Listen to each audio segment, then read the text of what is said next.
was a banner day in the Valley of the Sun for ageless Mark Martin, who scorched the competition. We'll break it all down coming up next on NASCAR Now. Martin off of turn 2 has now taken over the lead. Back to racing we go. Mark Martin is your leader. Mark Martin's crew has got to be not only flawless but also fast. Maybe for Mark Martin, the most important pit stop of his life so far. Martin goes to the high side of the racetrack. He wants the lead. And Mark Martin playing catch me if you can. Mark Martin brings it off of corner number 4. Is Mark Martin going to win his first Winston Cup race? They may call him the old man, but he hasn't forgotten how to win a race. And he has done it, winning here in Phoenix. He receives the checkered flag. Mark Martin wins. Great day, greatest day of my life. This is as big a deal. What a memorable win. Mark Martin scores his first Cup Series victory since 2005 and 36th of his career. It snaps a 97-race winless streak for the ageless wonder, who also becomes the 4th driver with 400 career top 10s. Tony Stewart finished the season best second, his 3rd straight top 5 finish.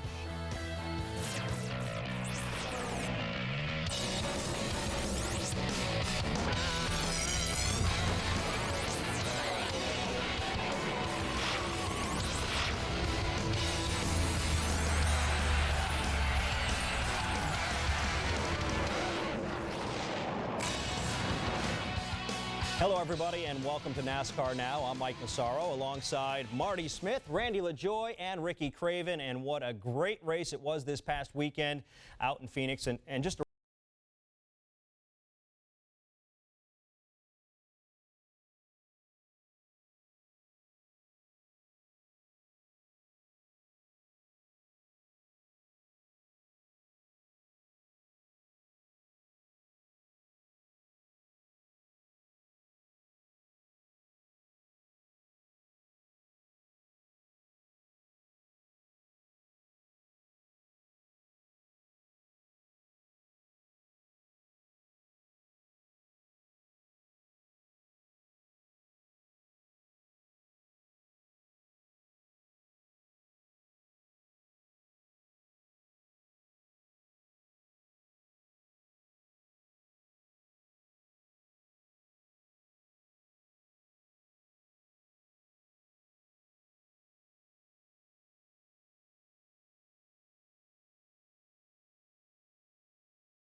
I can't tell you how hard it is to go out there and try to measure up to guys like Dale Earnhardt Jr. and Jeff Gordon and Jimmy Johnson.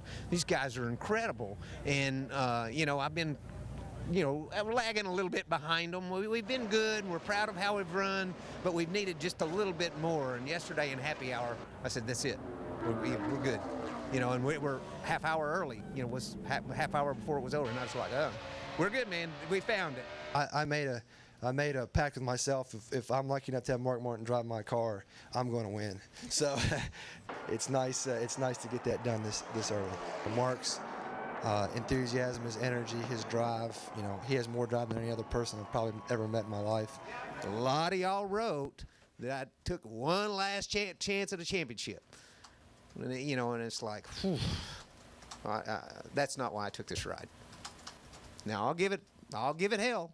But that's not why I took this ride. I took this ride to drive a fast race car and maybe get a chance to win a race. I'm not going to wreck a good time by worrying about a championship or points. I'm having a ball. Well, Alan Gustafson can relax and take a deep breath because he got that win that he was expecting to get. Mark Martin gets his first victory since 2005 and in the process becomes the 3rd oldest driver to win a Cup race at 50 years and 99 days old. Martin, one of the only 4 drivers all time to win a Cup race over the age of 50.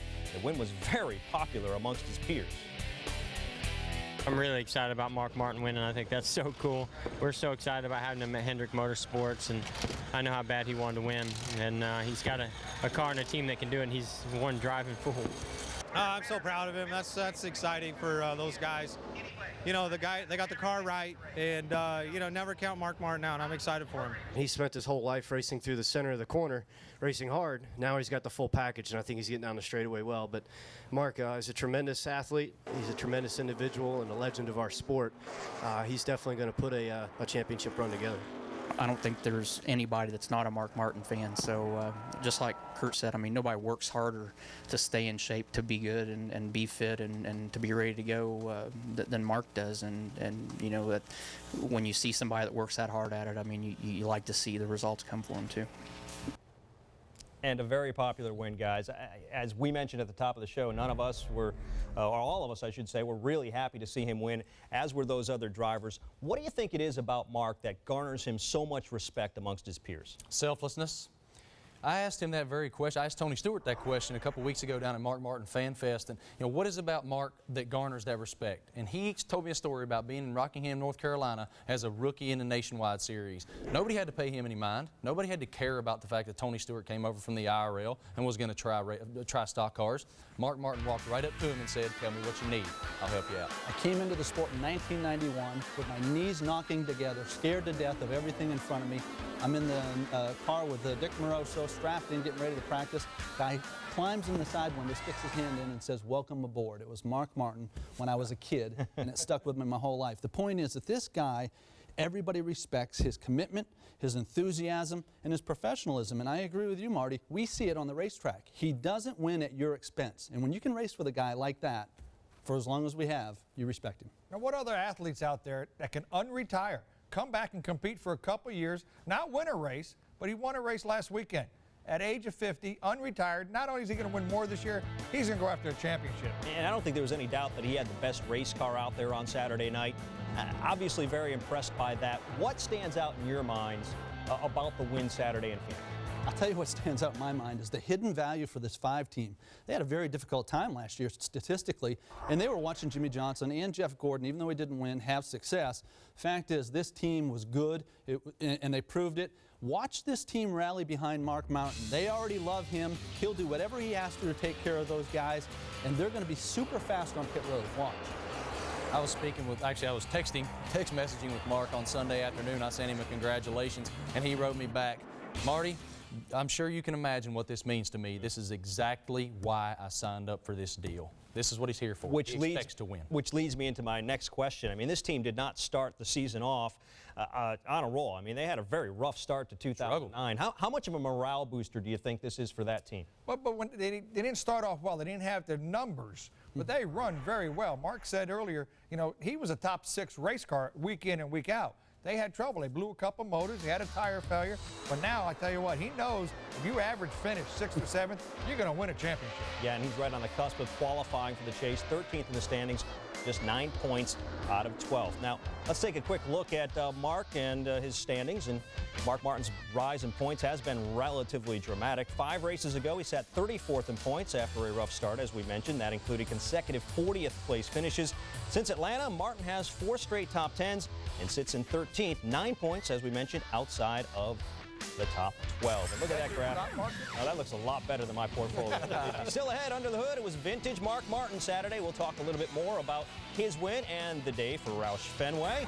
And Jimmy Johnson came up shy of a 4th consecutive Phoenix win. We'll discuss his night, Tony Stewart's near miss, and the others who stood out.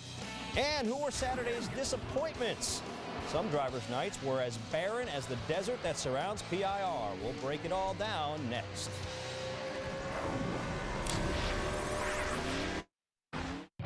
NASCAR Now, brought to you by Energizer Ultimate Lithium. Keep going.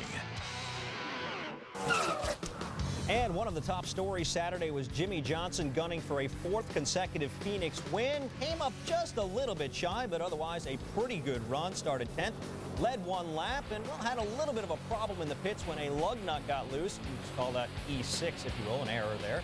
Dropped the lug nut, and that cost him, but still, overall, pretty good finish for Jimmy Johnson. Finished amongst the top 5, a 4th place finish. Pretty good, but not exactly what he was looking for.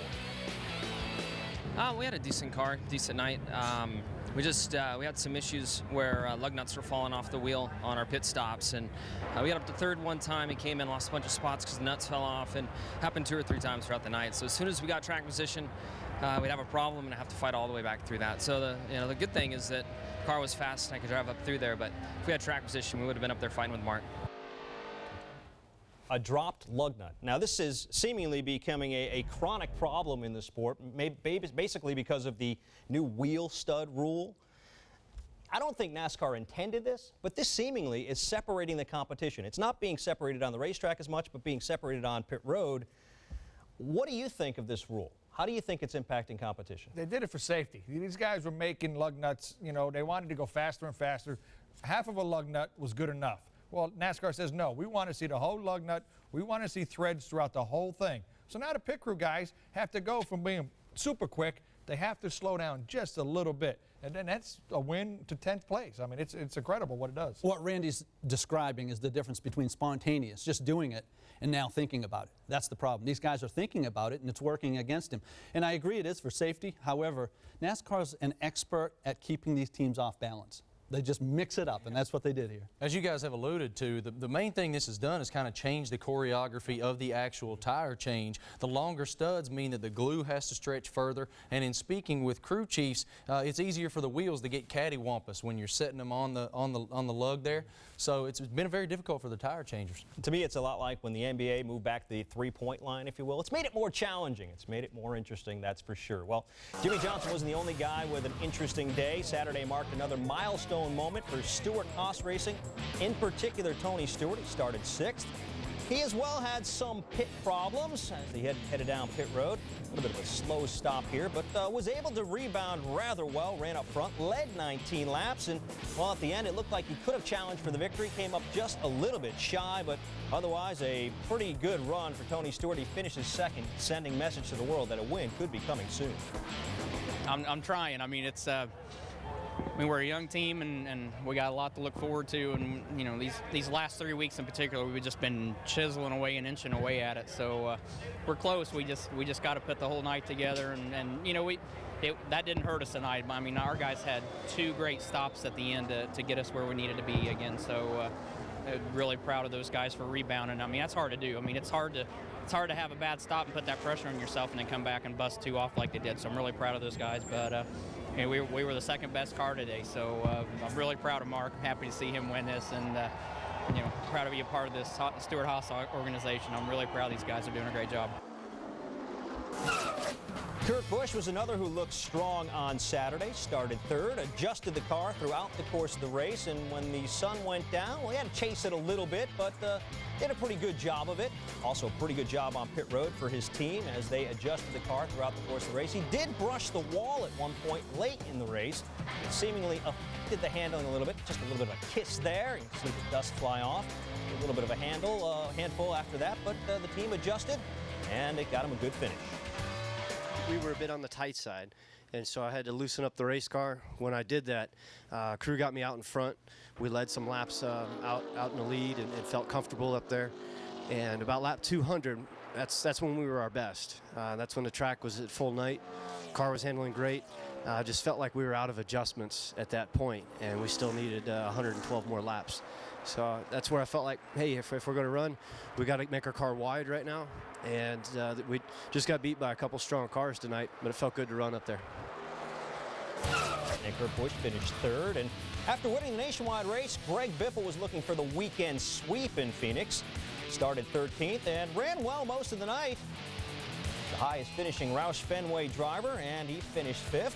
And from a big picture perspective, Biffle was extremely happy with the run he was able to turn in, despite the fact that he wasn't able to do what he did on Friday night, and that, of course, was getting to victory lane.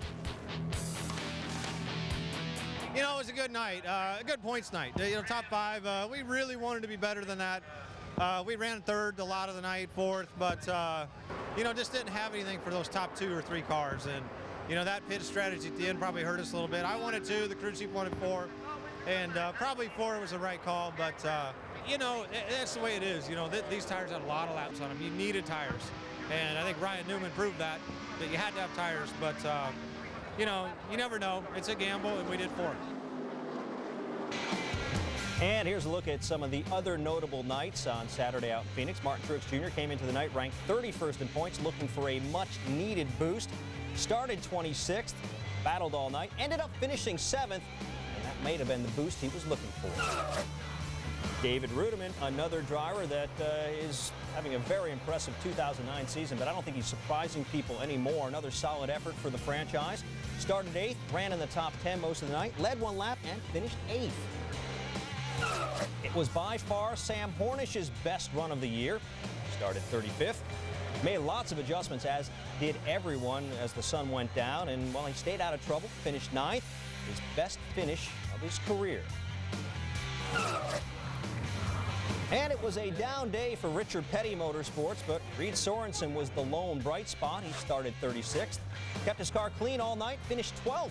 His best of the season since a 9th place run in the Daytona 500. Here's a look at the standings thus far. Jeff Gordon saw his lead in the points dwindle in the desert after finishing a season-low 25th at Phoenix. Gordon's lead is now 85 markers over Jimmy Johnson. He entered Phoenix with a 162-point lead. Not much movement in the top 12, with the exception of David Rudiman. He moved up 2 spots to 9th after an 8th place finish at Phoenix.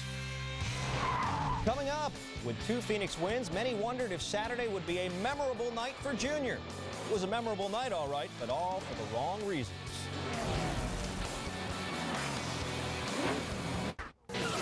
Taking a look now at Jeff Gordon's night in Phoenix. He came into the race, the most recent Sprint Cup Series winner, started the night 4th, ran up front, looked pretty strong early on, but things would change as the race wore on. Lap 143 of 312 on a restart. Gordon and Hamlin make contact.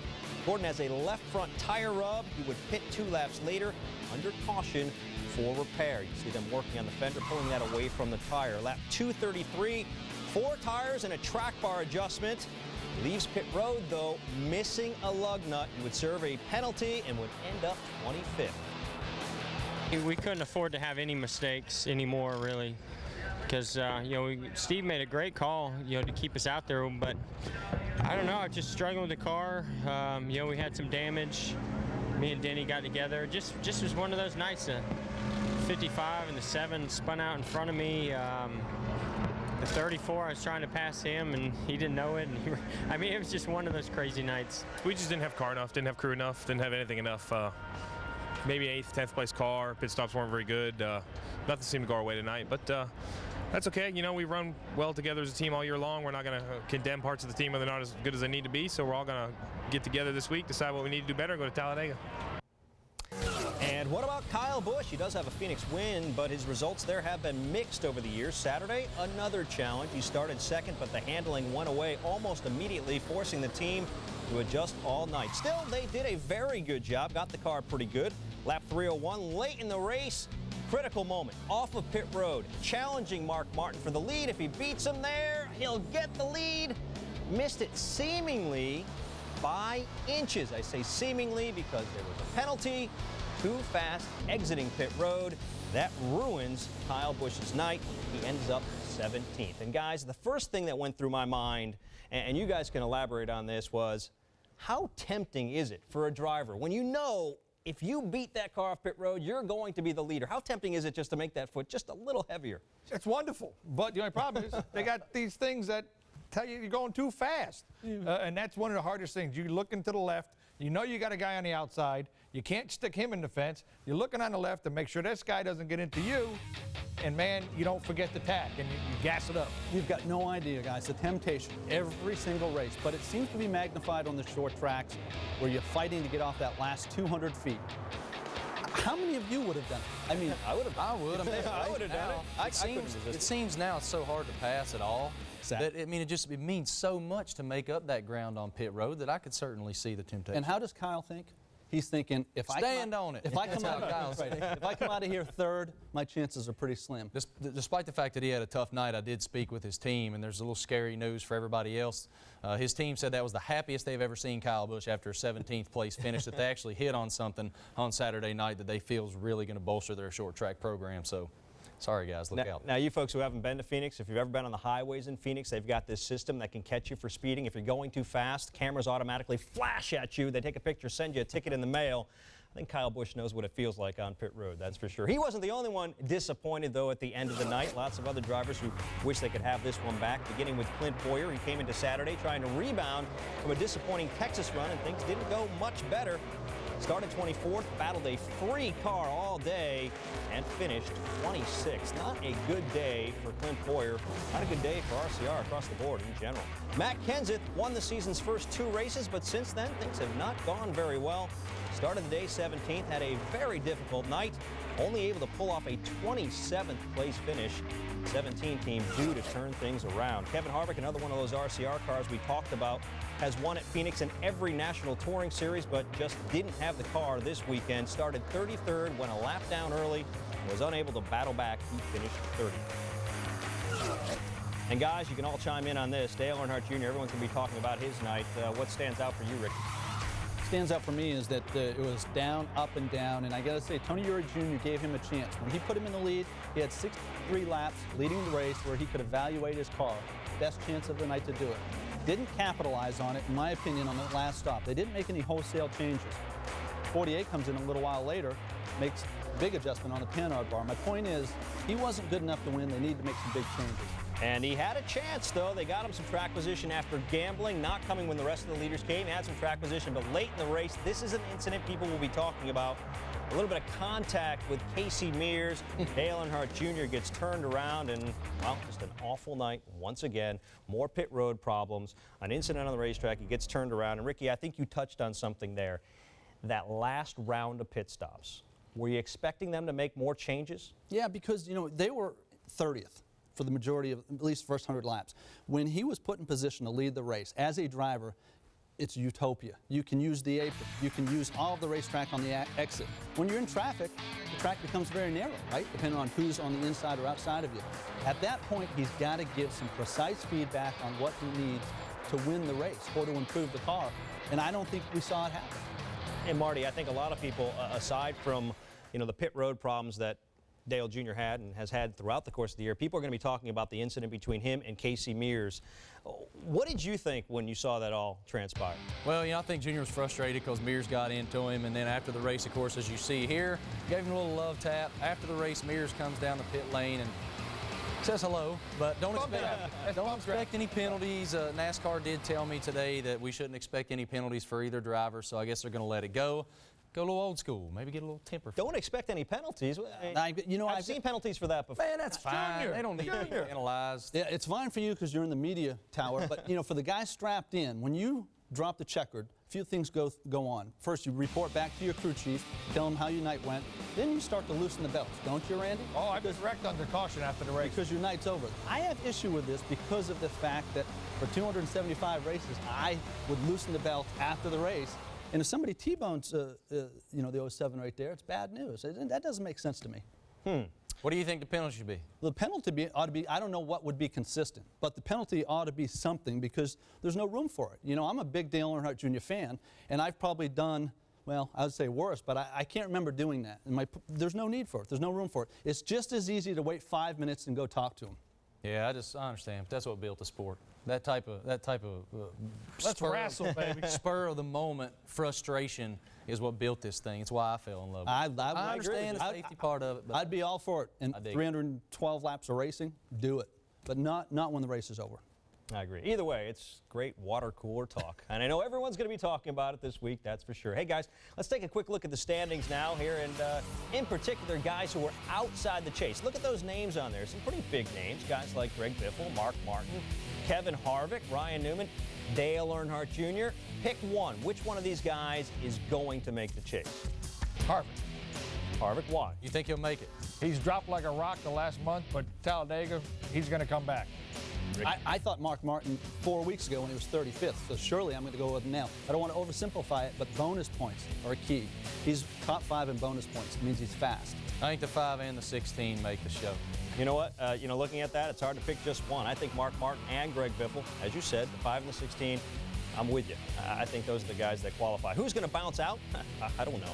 It's tough to call it. I mean, if you look right now, you got the 31 and the 17, Jeff Burton and Matt Kenseth right down there at the bottom, so they have to pick it up. Hey, don't go away. Mark Martin's going to join us on the show live next.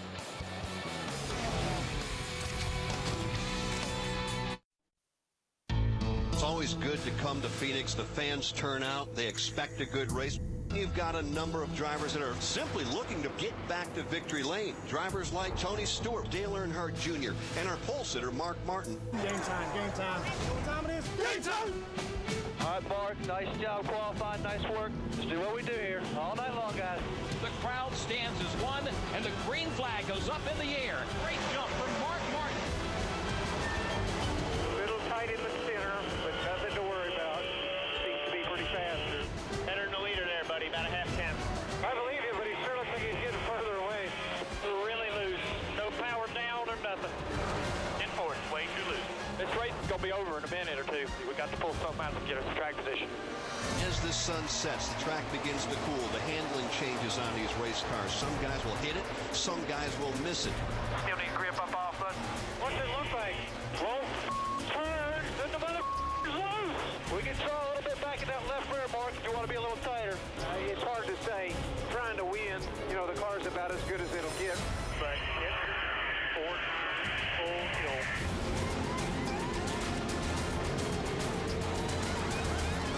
All the way out, hard as you can go, hard as you can go. Staying out for Dale Earnhardt Jr., who's now inherited the lead. Dale Earnhardt Jr. wiggles off the corner, and here comes Mark Martin. Is he the leader?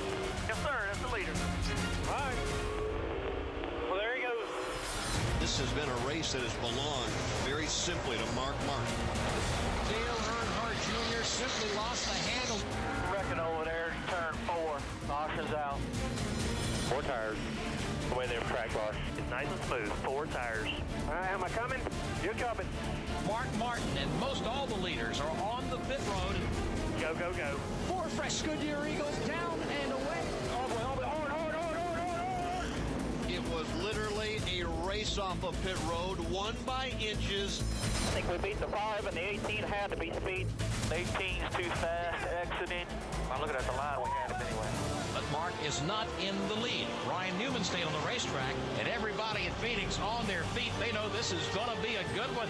Martin goes to the high side of the racetrack, and Martin to the lead on turn 2. They may call him the old man, but he hasn't forgotten how to win a race. Well, Mark Martin has waited for 4 years to go back to victory lane, and he has done it. Mark Martin, you are unbelievable, buddy. You are the man. I love driving y'all's car. Thank you. Thanks, guys. Way to go. Love you, man. Thank you. That was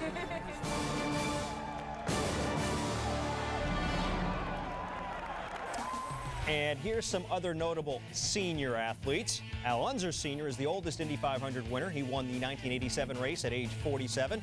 Jack Nicklaus won the 1986 Masters Golf Tournament at age 46. And George Foreman won the heavyweight boxing title at age 45. Joining us now from his race shop in Daytona Beach, Florida, is Mark Martin. And Mark, first off, thanks for joining us. But I've got to ask you, going into this season, you said your goal was simply to win one race. Well, mission accomplished. Congratulations on that. With that said, how much have you been able to savor this victory? Quite a bit. You know, usually I'm always preoccupied, you know, with how we're going to get the next one. I'm going to start worrying about that when we get to Talladega. I think the race team is, you know, they're focused on that, and this is a real special win.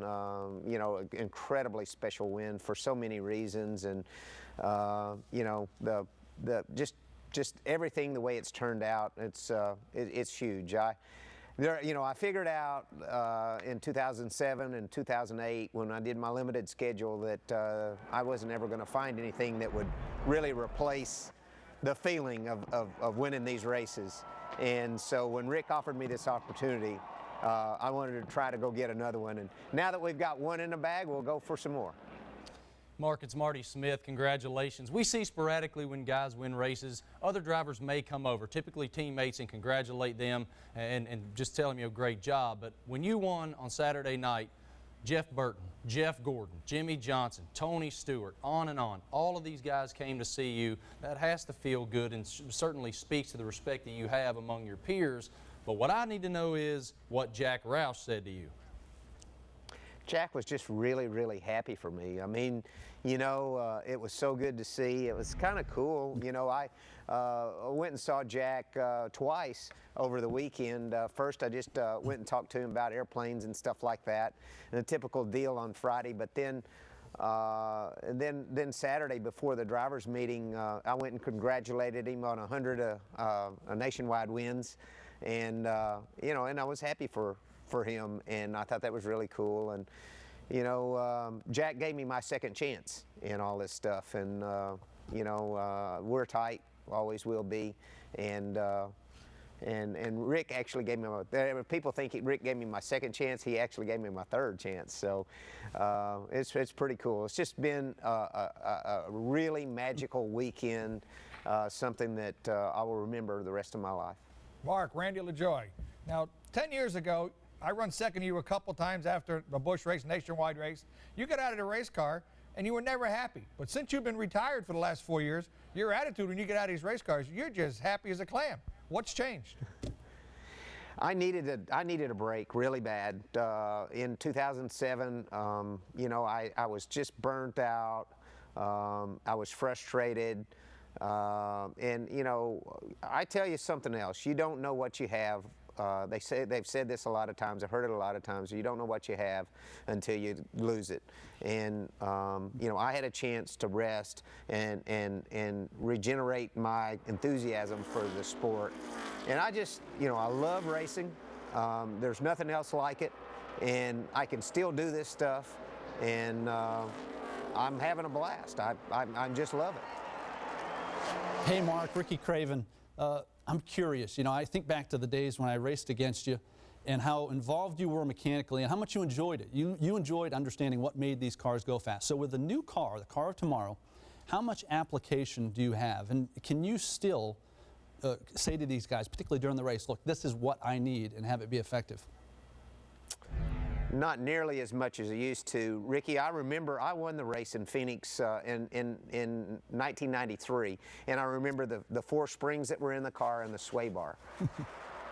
I'd have to really work to tell you the springs and bar in the car from Saturday night. I know pretty close, but I might miss it a little bit here or there. Not nearly like I used to know. Alan and all the guys on the Kellogg's CarQuest Chevy really have all that stuff figured out. You know, they're so far ahead. You know, there's so much more. I don't know what the shocks were on the car like I might have known just a few years ago.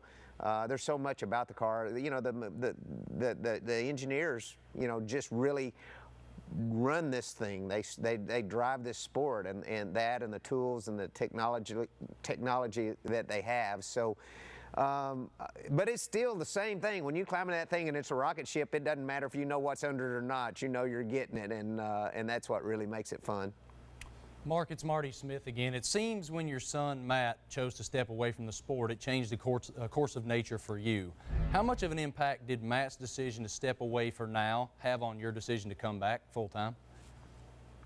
It definitely had an impact on me because I was spending a lot of time trying to work on Matt's cars and be a part of his deal. And part of my frustration and unhappiness was I was spending a lot of weekends at a NASCAR race while Matt was racing somewhere, and I was on the phone trying to figure out what was going on, and I wasn't there, and I was, you know, torn between doing my job and really wanting to do for my kid. You know, him deciding to not race actually opened the door for me to look at myself and say, what do I want to do with my time? Where is my passion? Because I think that the first step of getting old is sitting down on the couch and thinking, I don't have anything to do and I have no passion. And I don't want to do that. I do have passion. It's what drives me every minute of every day, and I need to follow that passion. So that's what I'm doing. All right, Mark, time to wrap up this conversation and look ahead to Talladega. I know it's never really been one of your favorite tracks, but knowing you've got such strong race cars, what's the attitude heading into this weekend? Man, bring it on. I just had the best weekend of my life. You know, I hadn't been to Talladega in 2 years. I know I'm going to have a rocket ship of a race car. We're riding a wave right now. You know, I'm going to go down there and have some fun. Look forward to it. It's fun to go to work every day when you're working with the kind of people that I get to work with at Hendrick Motorsports and the 5 team. And it's an incredible honor and privilege to be welcomed into the team and the circle of drivers and crew chiefs and all the awesome personnel at Hendrick Motorsports. And for me, I still, have to pinch myself. So, man, bring it on. I can't wait to go to Talladega. Well, Mark, the honor and the privilege, and I think I speak for all of us here at the round table, is all ours watching your Hall of Fame career. Thanks for being with us today. Thank you, guys. It's my pleasure. Don't go away, folks. Still plenty ahead. A lot of beating and banging in Phoenix, and there were some lows and some very highs for Roush Fenway Racing. We'll break it down coming up.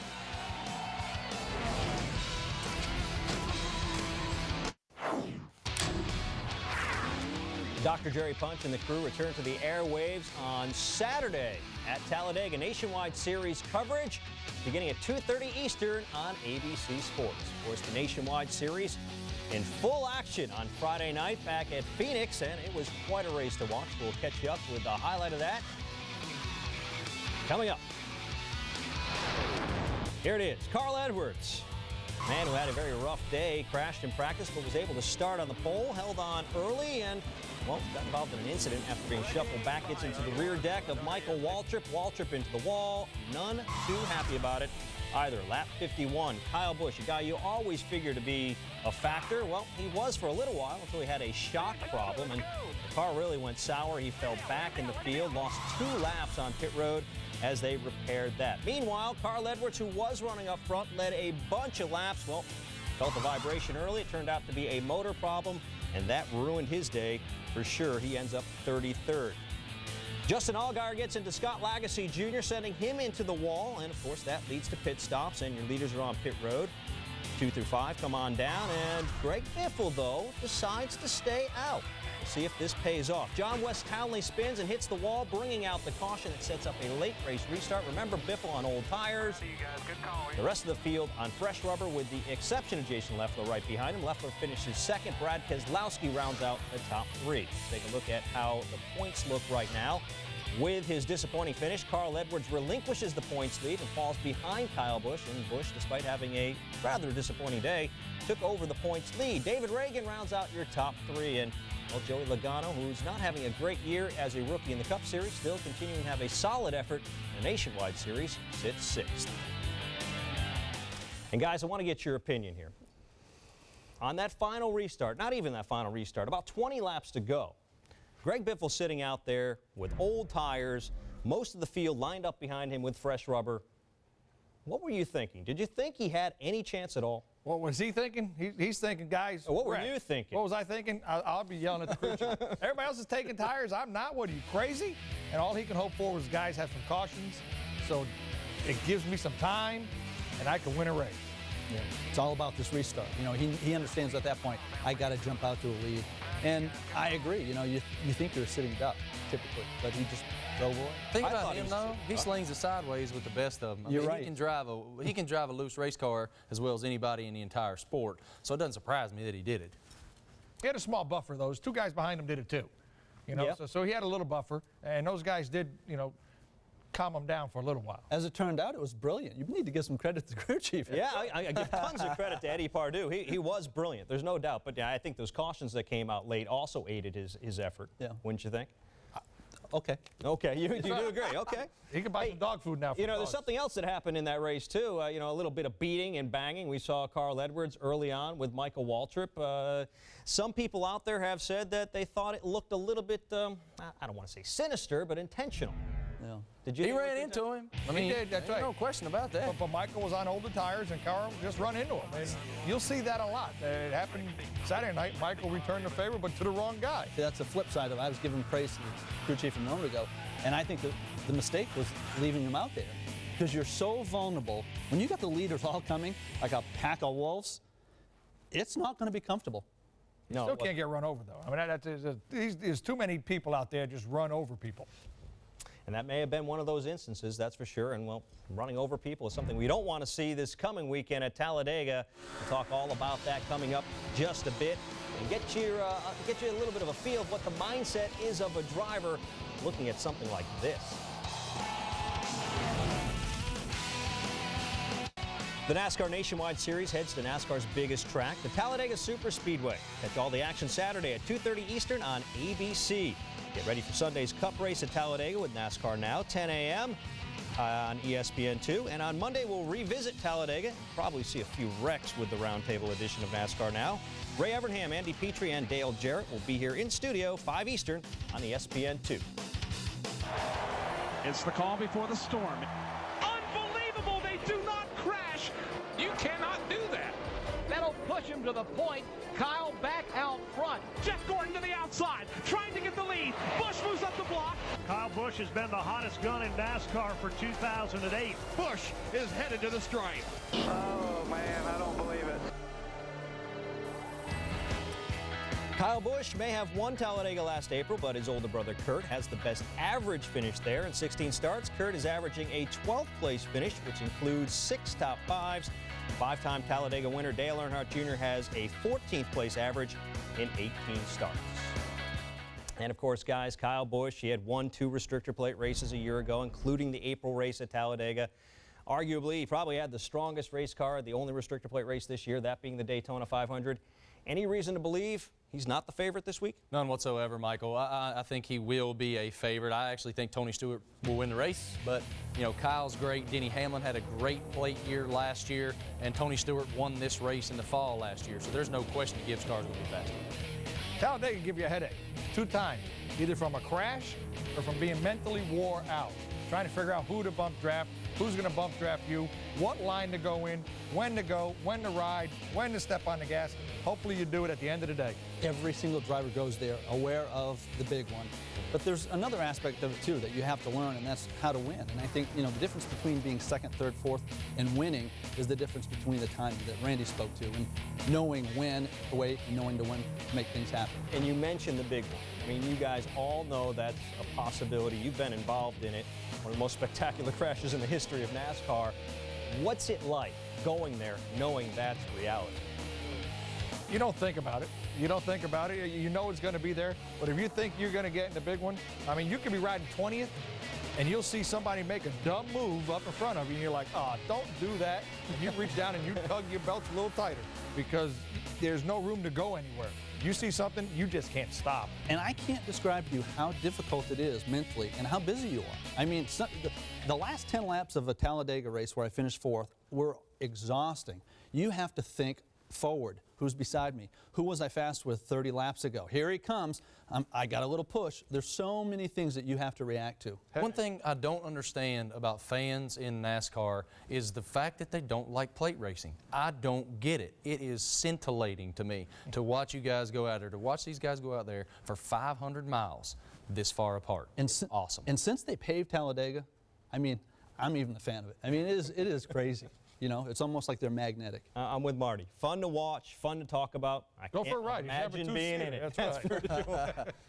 Hey, folks, you know, it's not exactly Talladega, but it was fun to watch as well. A celebrity race out at Long Beach this weekend, and several NASCAR celebrities participated. We'll get you up to speed on how they did.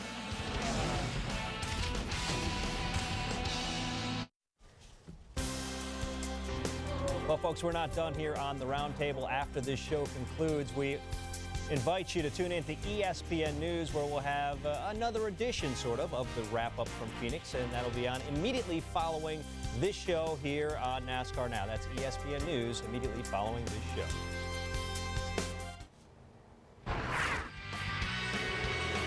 Here you see Corey Super Shoe LaJoy on the outside. Did a wonderful job in a UARA Stars race. Beat him back to the line for the checkered flag. It was a 75-lap race at Andy Hillenberg's Rock. Congratulations, buddy. That's awesome. That's a proud moment. Oh, proud as a clam, man. I'm just happy as all get out. He worked very hard. He built 2 race cars to win 1 event. Yeah, that's great. That is a Cinderella story. Yes, it is. Good job, doubt. Corey. No doubt. Great job. Well, folks, there was a scary moment this weekend from the America Le Mans Series, and this is in Long Beach as well.